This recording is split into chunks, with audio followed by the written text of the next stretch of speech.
Diascofoot, le miroir du football de la diaspora congolaise.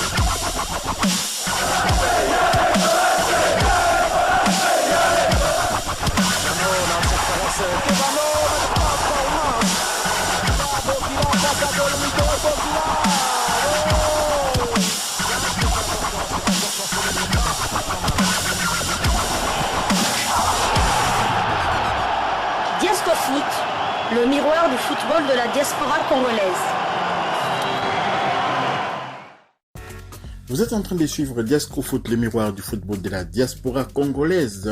La première livraison sportive de Diascofoot du 25 août 2022 sera axée essentiellement sur les mercatos des Congolais, des binationaux, des internationaux congolais, sur la scène européenne, sur la scène africaine, sur la scène aussi du Moyen-Orient. Donc voilà, nous allons commencer par le Soudan où on va parler de Florent Ibenge, comment se passe son acclimatation au sein de cette formation de Al Hilal Omdurman. On va aussi parler de nos deux internationaux, Jean Baleki et Chico Ushindi, qui ont signé au Liban. On va parler aussi de Paul-José Mpoku et bien d'autres dossiers aussi, toujours ici dans Diascofoot spécial Mercato du 25 août 2022. Tout de suite, commençons par l'introduction de ces sujets concernant justement Florent Ibenge et puis également aussi Théo Bungonda. Théo Bungonda aussi, il y a du mouvement concernant Théo Bungonda ainsi que notre Bakagol national. Et nous allons vous donner quelques brèves en football sur le plan international.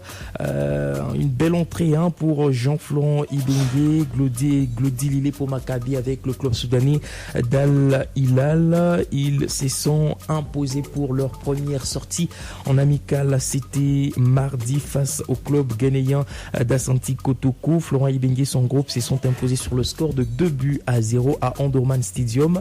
Et Glody Lilipo a donc disputé le match en tant que titulaire. Les deux équipes vont donc s'affronter à nouveau le vendredi 26 août lors d'une deuxième rencontre amicale. Dans la série des matchs amicaux, Al Hilal va donc affronter le club de Simba SC de la Tanzanie et Ar Solar de Djibouti. Et les nouvelles concernant le mercato des Léopards, Cédric Bakambu et Théo Bungonda pourraient faire leur retour en Espagne. Bakambu est courtisé par Celta Vigo et Théo Bungonda est également courtisé par la formation de Cadix. Voilà donc, premier match et première victoire de Florent Ibenge avec son club Al Hilal Omdurman en amical international. Al Hilal de Florent Ibenge s'est imposé 2-0 face à l'Ashanti Kotoko de Koumassi, club du Ghana à Omdurman Stadium justement le mardi dernier. Donc Glody Lilipo a disputé le match en tant que titulaire. Les locaux ont pris les devants après 42 minutes de jeu sur un but du Sénégalais Lamine Djarjou. 1-0. Après la pause, Al Hilal a scellé la victoire à la 91e minute par l'entremise de Kater Awad. 2-0 donc voilà. Les deux équipes s'affronteront à nouveau le vendredi 26 août lors d'une deuxième rencontre amicale. Durant cette série de matchs amicaux, Al Hilal va également affronter les Simba SC de la Tanzanie, le club de notre international Idonga Baka, alias Varane. Donc voilà, ensuite ils vont jouer contre Ar Solar de Djibouti. Félicitations quand même à d'autres, Florent Ibenge et à Glody Lilipo aussi, Maccabi, pour cette victoire et qui demande confirmation. Donc on va suivre de très près cette saison de Al Hilal sur la scène africaine. Voilà, poursuivons ces Diascofoot du 25 août 2022, spécial Mercato, la première livraison donc de Diascofoot. Et donc Cédric Bakambu, on va parler de Cédric Bakambu et de Théo Bungonda. Il y a du mouvement du côté de l'Espagne.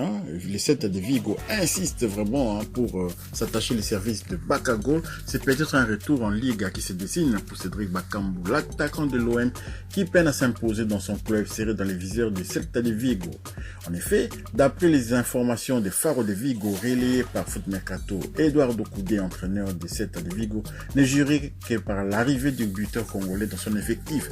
Cependant, à en croire la même source, Luis Campos, qui occupe le poste de directeur sportif au PSG et au Celta de Vigo, envisagerait d'autres alternatives, sachant que la flamme d'amour entre Bakambu et l'OM ne s'est jamais éteinte. En dépit de sa situation peu favorable, les surprises ne seront donc pas à exclure lors de cette fin de mercato. C'est quand même un peu suspect que le directeur sportif du PSG est en même temps c'est directeur sportif du Celta de Vigo. Et peut-être que c'est pas une possibilité de pouvoir affaiblir cette formation de l'Olympique de Marseille en plus en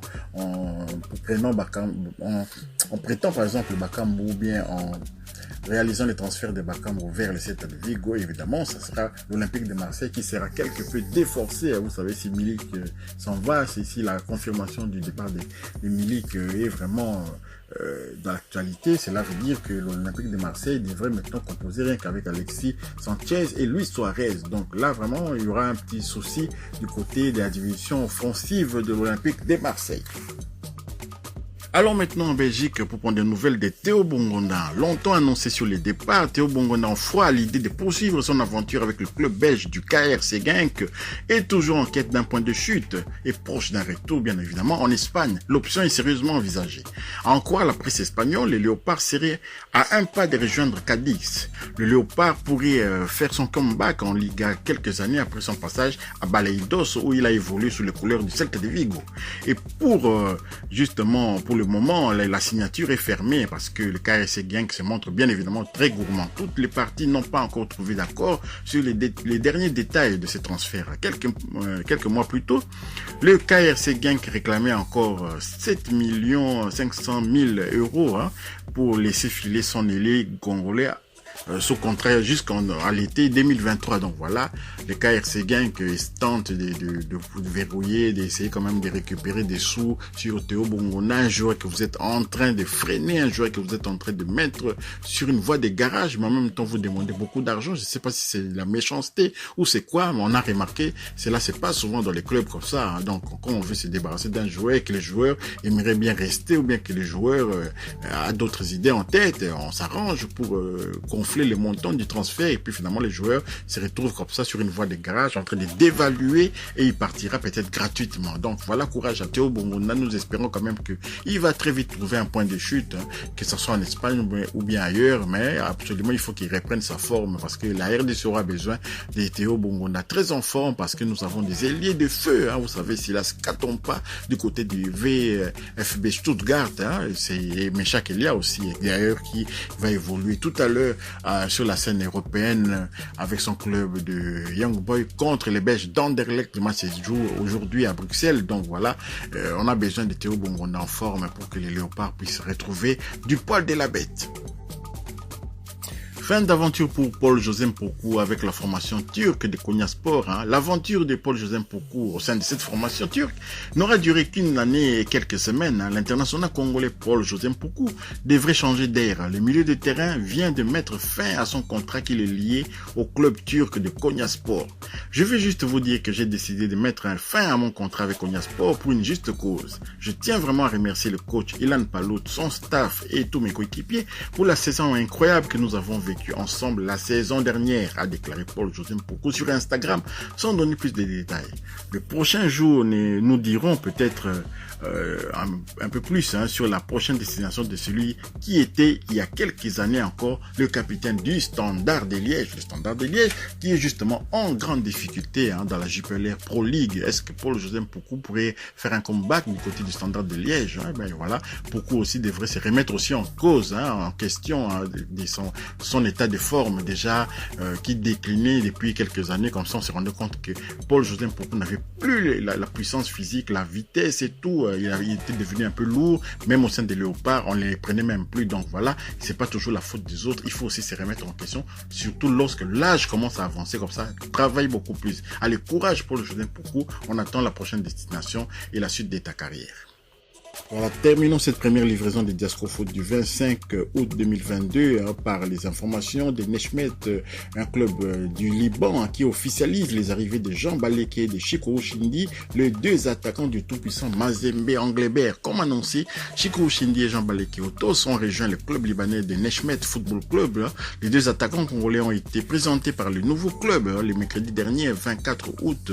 Ils sont prêtés pour une saison par le tout-puissant Mazembe Anglebert.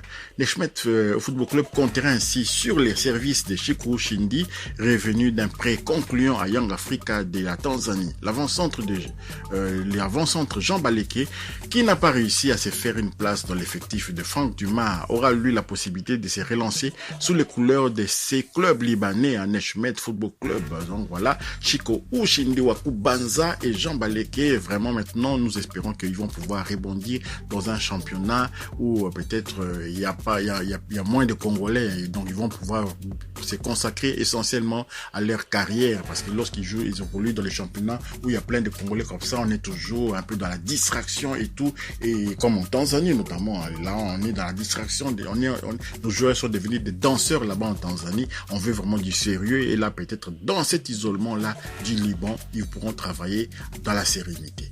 Si vous avez aimé cette première livraison de Diasco Foot, n'oubliez pas de partager, abonnez-vous aussi pour ceux qui ne sont pas abonnés, activez la petite cloche de notification afin d'être alerté dès qu'on mettra très bientôt là une nouvelle vidéo en ligne. Diasco Foot vous dit au revoir.